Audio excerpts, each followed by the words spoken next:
Hi, everyone. Welcome to the Healing Power of Music. My name is Bernadette Skodack. I am the music therapist at the Eisenhower Center in Ann Arbor, Michigan, where I work with the After the Impact program. And I'm right here in Manchester coming to you. So we'll go to the next slide. Before we get started, there are some acknowledgments that I wanted to give. The first is that the cities of Ypsilanti, Michigan, where I live, and Ann Arbor, Michigan, where I work, are located on lands belonging to the Wyandot and Anishinaabe peoples. I wanted to give that acknowledgement that, yes, I am taking up space on those lands.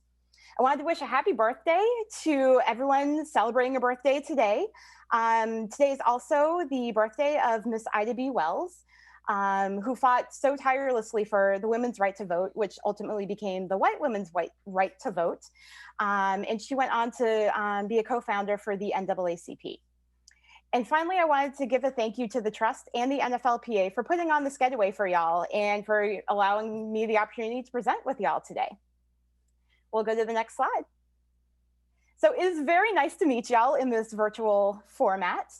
I've been a music therapist since 2010. I first found out about music therapy while I was doing my undergraduate work at Furman University, working in the music library, and kind of discovered the field of music therapy. So after graduation, I started the music therapy coursework at Eastern Michigan University and graduated with my bachelor's in music therapy in 2010 and became certified right after that. I decided in 2014 I wanted to go back and get my master's, and so I started that at Western Michigan University, and I graduated in 2018 with that. I'm pretty involved in the music therapy world on the state, regional, and national levels, and I love every minute of it. I've been the music therapist at Eisenhower Center since becoming certified, and I've been with the ATI program since its inception in 2014. Outside of my music therapy and work life, I am married. There's a picture of my husband and myself on the screen at the Michigan Notre Dame outdoor hockey game. As you can see, we're big Michigan fans. So we're usually hanging out there cheering for the teams. So much so that our Husky Malamute mix, his name is Blue. I also enjoy, kind of some other hobbies, reading and cross-stitching as well. Things that kind of keep me out of trouble, but still keep me active and busy. All right, we'll go to the next slide. So what we're going to talk about today, I'm going to give you a really brief introduction into the field of music therapy. And then we're going to talk a little bit about why music works. Like, why does music have the power over us that it does? And then I have two experiences set up for us. One's a listening experience, and one is what we call a creative experience. The listening experience is going to involve pulling up an app such as Calm or Relax Melodies, where you'll be able to kind of create the sounds that you want.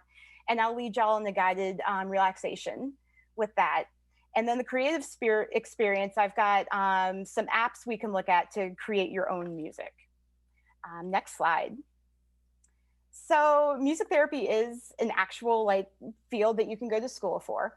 Our coursework includes courses in music, so music theory, music history, instrument methods classes.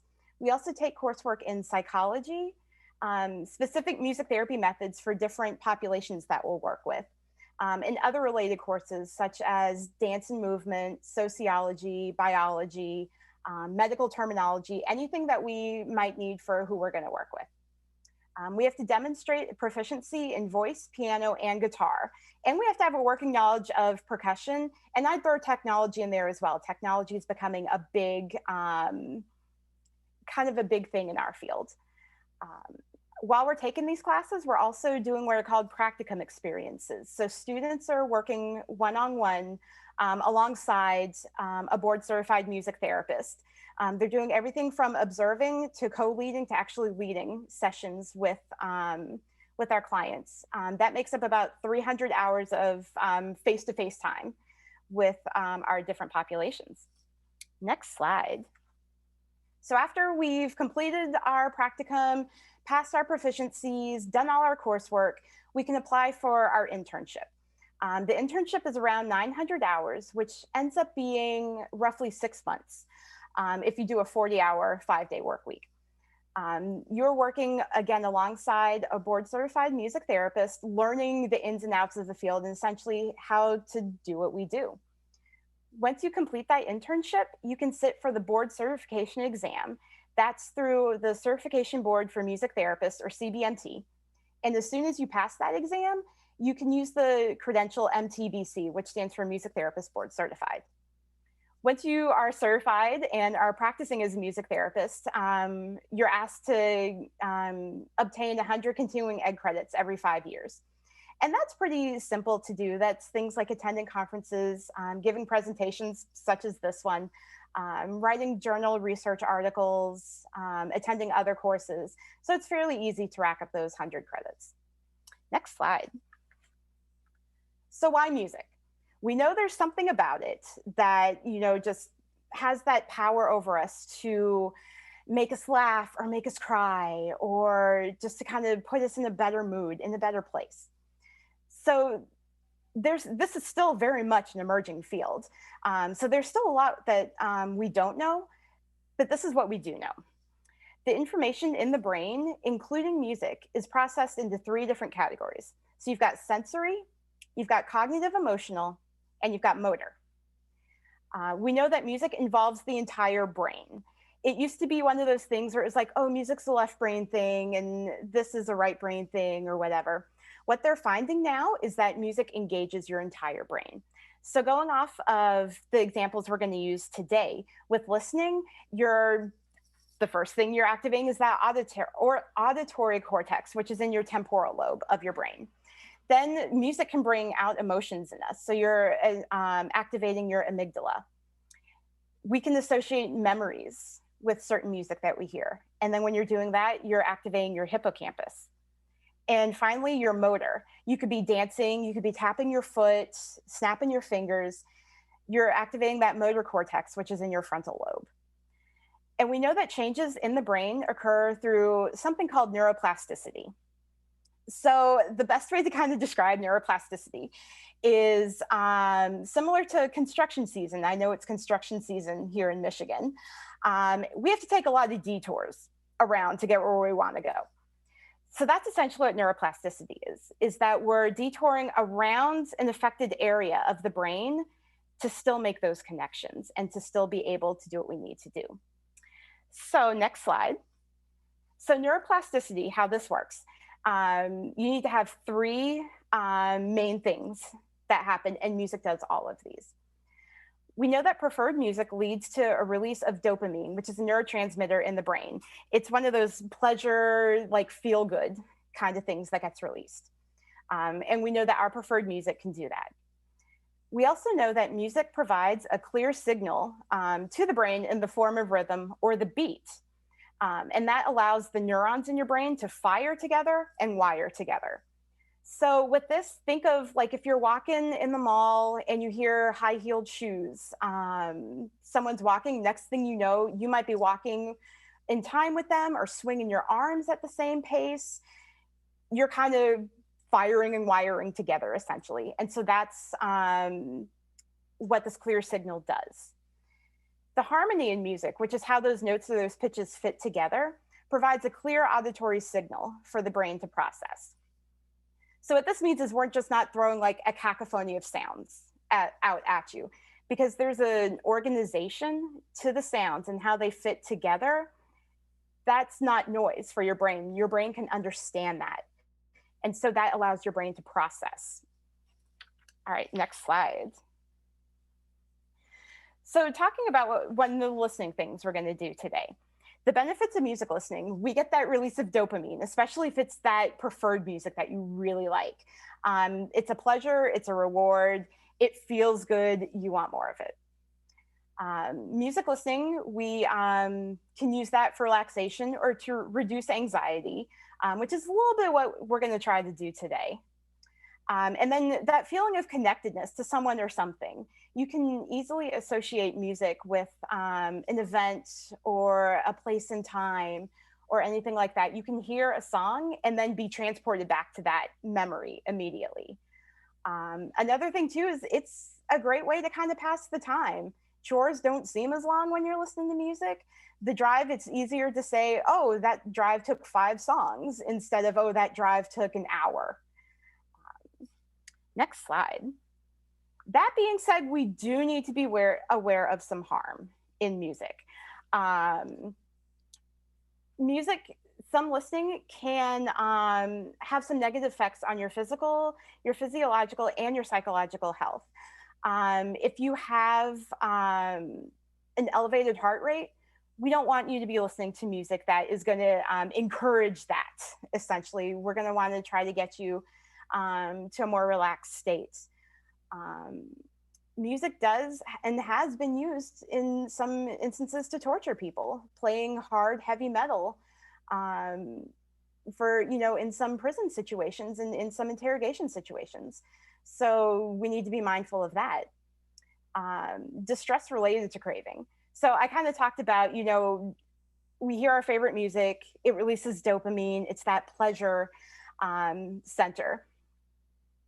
Music can also do that to us. Whether it's the lyrics talking about, let's say, drug use or alcohol use. And if you've been in that place, you might all of a sudden associate that music with that place in time that isn't necessarily where you want to be. And so we need to be aware of that as well, where you hear the music you associate with something and then you want that. And again, negative associations to past events. If there's a bad situation and there's a song going on in the background and you hear that again, that's where you might be transported. And then, as we all know, your mental health can kind of suffer from that. It looks like we have a question. How does dopamine work in the brain for those who play music by ear versus those that read music? Ooh, that's a good question that I do not know the answer to, but I want to go look that up for sure. I'm going to make a note of that. Dopamine by ear versus read music. Looks like I have another question too. What kind of music would be best if you're trying to focus on the task at hand? I'm going to give a line that one of my old professors said. It depends.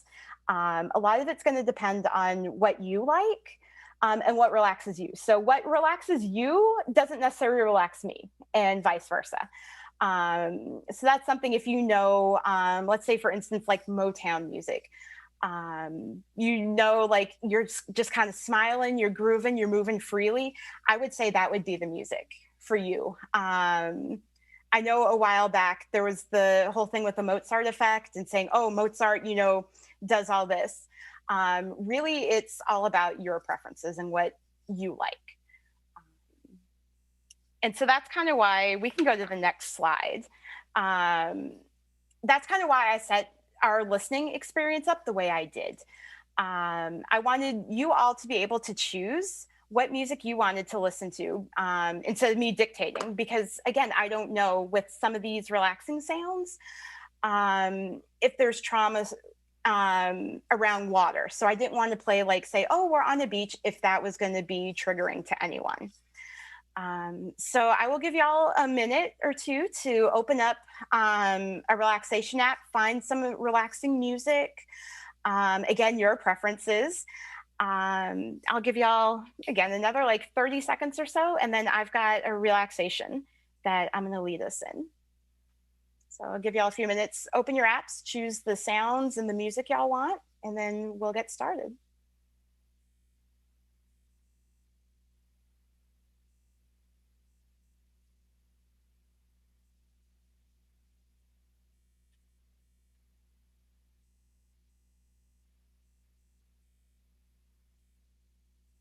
All right, sit back, close your eyes if you would like. Take a deep breath in and exhale when ready. Take another deep breath in and again, exhale when you're ready. Continue your breathing. This time, notice how your head and your neck are feeling. Do you notice any tightness or any tension?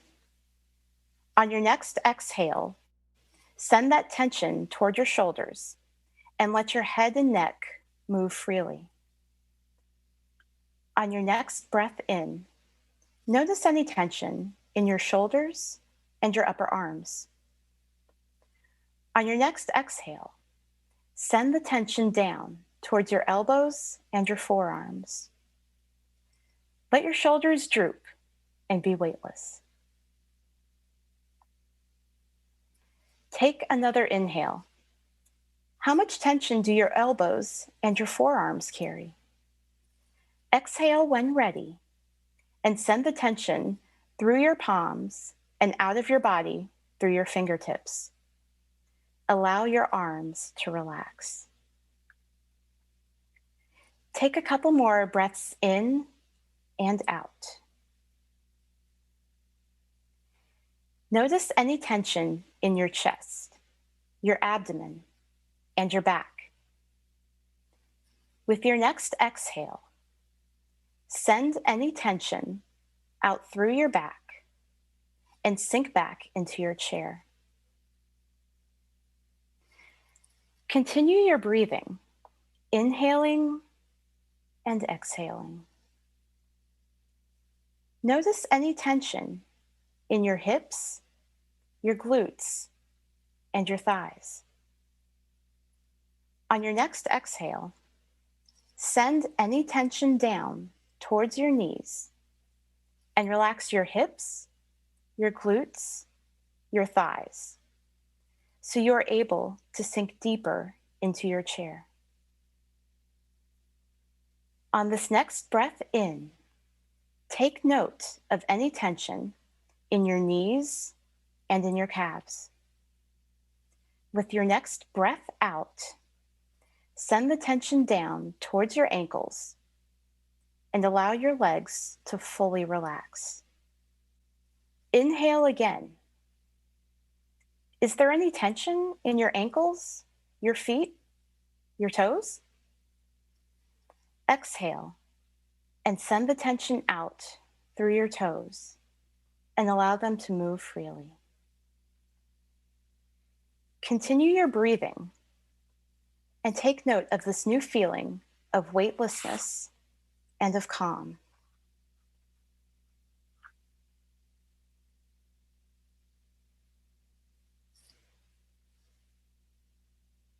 When you are ready, take a deep breath in. When ready, exhale and open your eyes.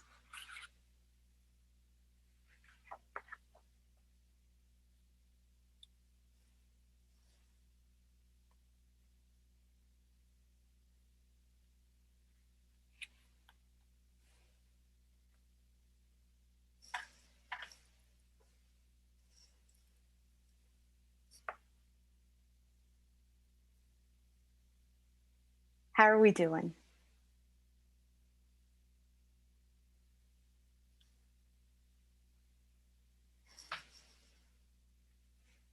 All right. Hopefully that was a quick way to do some relaxation. A lot of these apps, thank you. A lot of these apps have built-in guided relaxations with voices and others leading you through meditation and relaxation and everything. You can also find some of these relaxation scripts online as well. I do believe Relax Melodies, Calm, Headspace, there is a fee to access some of those features. So be aware of that. If it works for you, if it's helping release that tension and helping to relax you, then I would say go for it. All right, let's go to the next slide. So my goal with this, with creating beats and songwriting, is to make this quick and easy, something you can do like today. So the benefits of songwriting, it's giving you a way to express yourself. And it's also a great way to boost your self-esteem because it's something you're creating. And by being able to share it with someone and even just showing something that you've done with your hands, it can be a great self-esteem boost. And again, that feeling of connection to someone or something, especially if you're creating something with your friends or even with your kids. This is something that you'll be able to do with anyone in your family or your circle of friends. Next slide. So I am going to unplug right quick and turn off my light. Alrighty. So what I'm going to do now is I'm going to share my iPad and I'm going to walk you through two apps. GarageBand is an app that is for Apple devices only, so MacBooks, iPads, iPhones. So we're going to do GarageBand first. And then I have on my Galaxy tablet, the Groovy Loops app. So I wanted to be sure I covered my bases and made sure that there was something for everyone out there. So I'm going to bring my laptop around, or my iPad around. So if you get a little queasy with motion, close your eyes for a few seconds. I'll bring this down here. All right. So when you open GarageBand, you'll notice at the top up here, there are two options. There is an option that says Live Loops, and there's an option that says Tracks. We want to click on the Live Loops option, and you'll get a grid that looks like this. So these are different loops that Apple has created for you to make your own beats. There are about 3 pages if you swipe through. You'll see there are several options for us. So we're going to start with, since we just came out of a relaxation, it feels right to do the chill pad. Let me make sure I have that one right. So when you tap on one of the pads, as it loads, your screen will look like this. It'll have a grid with a lot of different squares on it. Each of the squares represents a loop that has been created. So if you notice on this left-hand side, these are different instruments. And so as we go across this first one, these are the different loops for that instrument that have been created by Apple. If this looks overwhelming, do not fear. So with these, you have the option to tap whichever ones you want.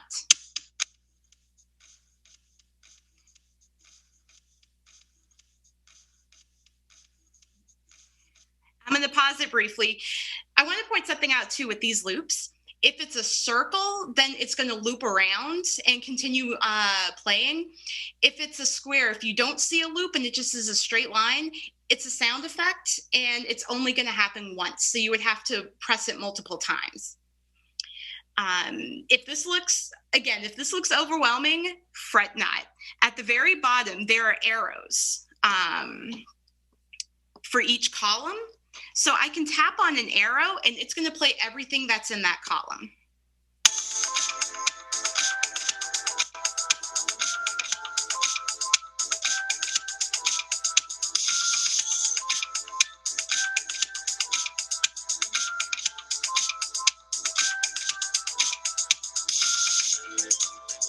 And so I can tap the columns freely. I can tap the columns freely and it will delay when to start. So it goes essentially in time or in the beat with what we've got going on.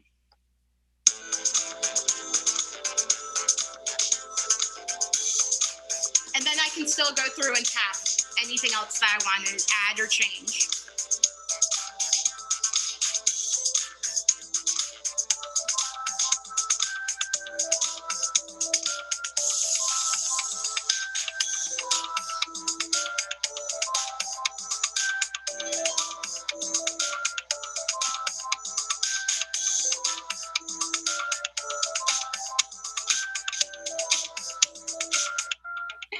And so that's the chill pad. We'll come back up here and I'll show you another one of the loops. We'll do this one. So again, same thing. They're all going to look the same with the grid-like structure. Your instruments will be a little different depending on which section of loops you decide to use. So in this one,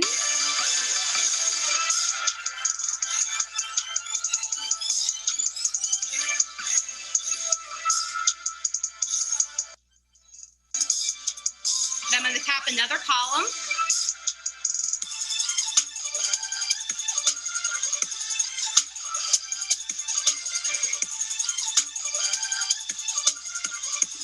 change it up again. I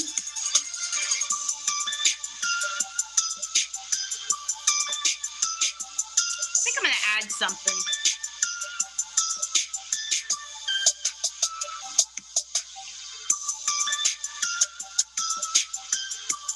I'm going to take that one away. Oh, let's try that.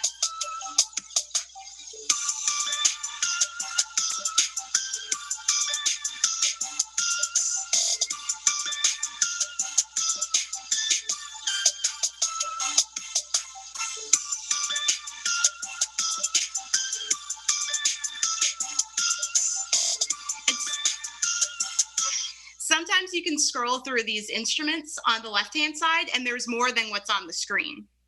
So we're going to add some of those.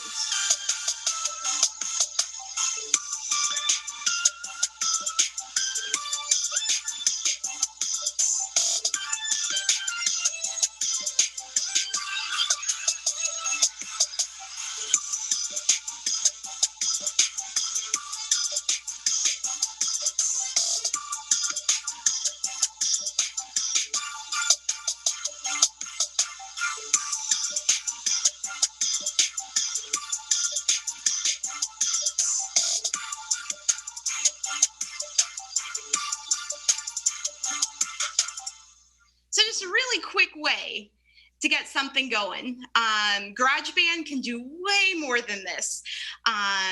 You have the ability to record yourself singing or freestyling or whatever your preferred vocal method is. You have the ability to create music with guitars, various pianos, a string orchestra. That's all in the tracks side of GarageBand. Again, my goal is just to give you something really quick and really easy that you'd be able to do today on the spot. So I'm going to keep this up here and pull up my Galaxy with Groovy Loops.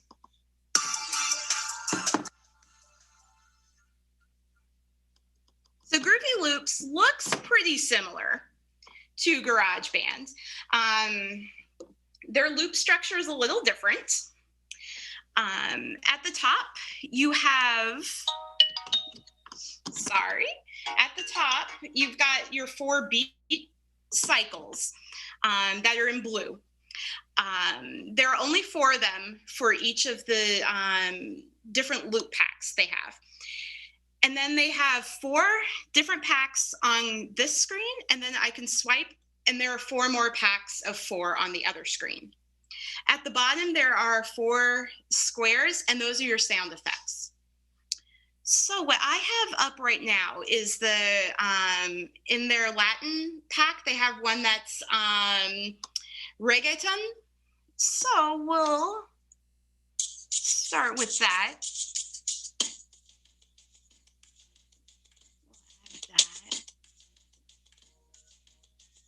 So again, just like GarageBand, it's going to wait and come in.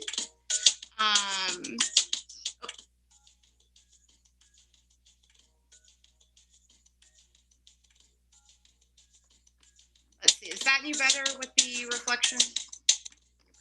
So I can go over here and add a new one.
me see.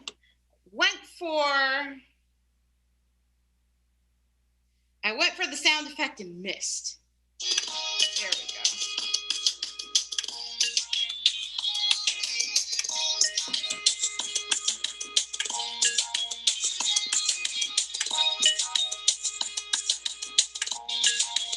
So it's a really quick sound effect.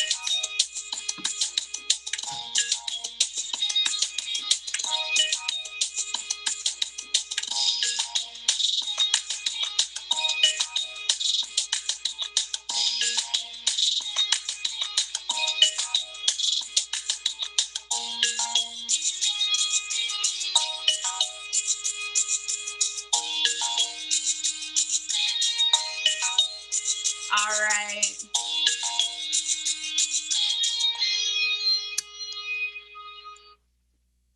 All right. So I'm going to pull this away for a minute so I can pull up another one of the sound packs on this. So again, you'll notice like with both programs, they both have kind of the similar things where they'll loop around. They will wait for the time to come in with the beat so that it doesn't sound kind of like out of place. Everything will sound, you know, as it should, which is pretty nice. And it, you know, looking at something like this, it can be pretty intimidating. And the nice thing is technology has this way of doing things so it's a little easier for everyone. All right, here comes the tablet back in. And so we'll start with the beat. So this one is called Golden Hip Hop from their hip hop packs. There we go.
There we go.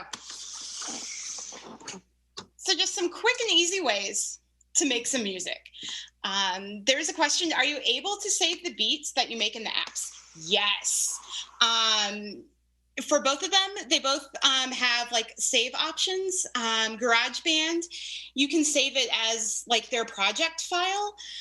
So you can come back to it whenever, and then they have a way that you can send it to your device, whether it's a laptop or your iPhone, as a sound file. So you'd be able to play it on your phone or your iPod or MP3 player, or whatever you're using. Same for Groovy Loops. There's a way that you can save it to the device.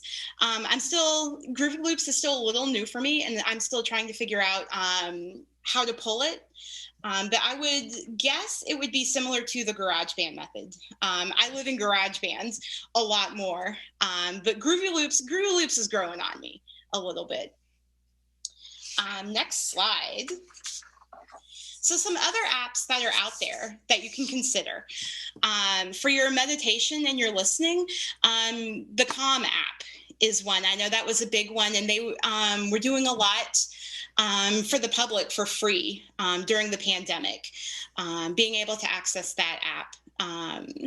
Another one similar to Relaxed Melodies is called Relaxed Meditation.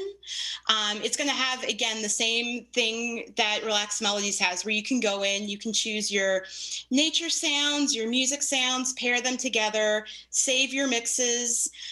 What's cool about Relaxed Meditation and Relaxed Melodies is that they have a timer and an alarm function. So you can set your mix to stop after 45 minutes. You can set your mix to start at a certain time each day. And you can save your mixes in there too. There's a way that you can favor what you put together. Relaxed Meditation, I believe, both are free. Relaxed Meditation, I believe, is the one where it's the full version is $3.99. Relaxed Melodies has a subscription plan similar to Calm and Headspace. So if you're looking at options like that, that's something to consider. As far as music making, the Hip Hop Producer Pads app is a good one. It's available for both iDevices and Android devices. It's set up sort of similar to Groovy Loops and GarageBand. You're going to have a 4x4 grid, so 16 drum pads, and you'll have 4 of those. On the left-hand side, it'll say Kit 1, Kit 2, Kit 3. And Kit 4. And so you'll get 16 different sounds with each kit. One thing I have found with that one is completely free. One thing I have found with it is that if you have too many sounds, it'll start to get muffled and buzzy and really kind of distorted. So that's something to be mindful of when you're using that. Walkband is an Android-specific device. It does everything that GarageBand does on the track side. So it's got a piano, it's got guitars, it's got some beats, some of the loops in there as well. And you can record yourself playing the guitar on the app. And again, be able to send that and create that music with someone. Next slide. So those are the references I used if anyone wants to take a closer look. And then the final slide is my social media. If you want to go to that. Top one is my Twitter, bottom one is my Instagram. And if y'all have any other questions, I would welcome them. Thank you, for letting me come and talk your ear off about music a little bit, share some beats, and yeah, thank you.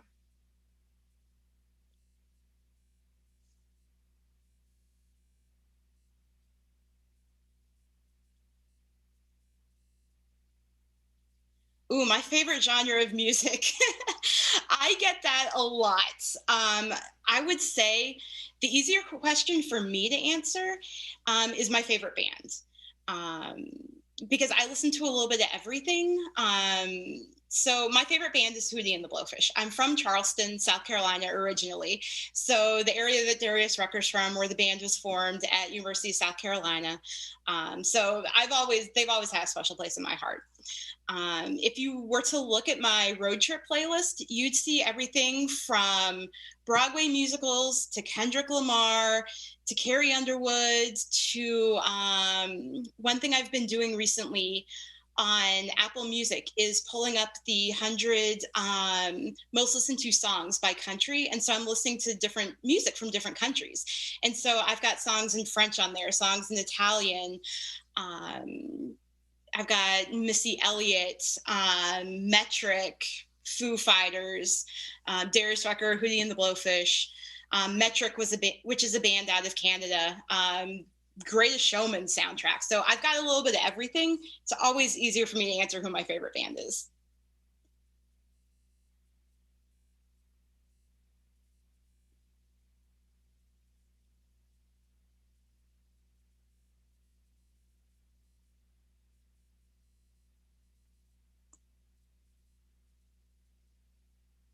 Cool. Well, thank you all for coming today and participating. If you have any questions or think of anything else along the way, you can reach out to me on my social media and I'll be happy to answer your questions. Thanks again.